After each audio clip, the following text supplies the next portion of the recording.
U.S. Secretary of State Antony Blinken has rejected suggestions that Washington might have double standards when applying a U.S. law to allegations of abuses by the Israeli military in Gaza. Blinken has confirmed that examinations of such charges are ongoing. Blinken's comments came during a press conference on the 2023 country reports on human rights practices at the State Department.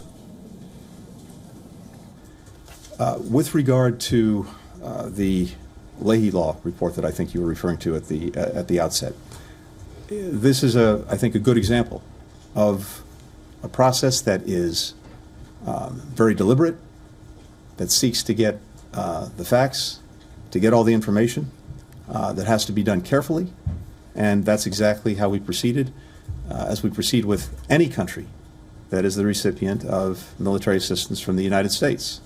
When it comes to allegations of incidents of whether it's violations of international humanitarian law, rights abuses, you name it, we have processes within the department that are looking at incidents that have been raised. Blinken declined to say when those processes might produce a definitive assessment.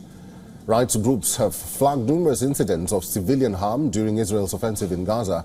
Meanwhile, Israel's Defense Minister Yoav Gallant toured the Gaza Strip border outposts and spoke with commanders and soldiers from the controversial Netza Yehuda Battalion or the Kafir Brigade.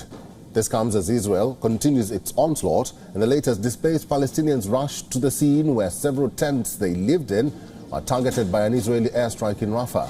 Witnesses say that a Rafah resident received a warning call from the Israeli army asking him to tell residents to leave the area as warplanes were inbound and ready to strike. Israel is also countering strikes from neighboring Lebanon. A barrage of some 35 rockets was fired from Lebanon at the northern community near Safed, as Jewish Israelis sat down for the Passover of Seder meal.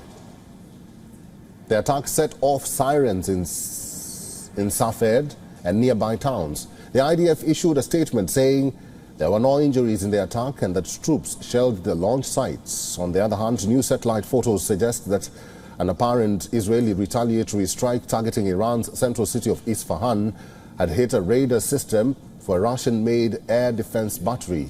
This contradicts repeated denials by officials in Tehran in the time since the assault. The strike on S-300 radar represents far more damage done than in the massive drone and missile attack Iran unleashed against Israel on the 13th of April.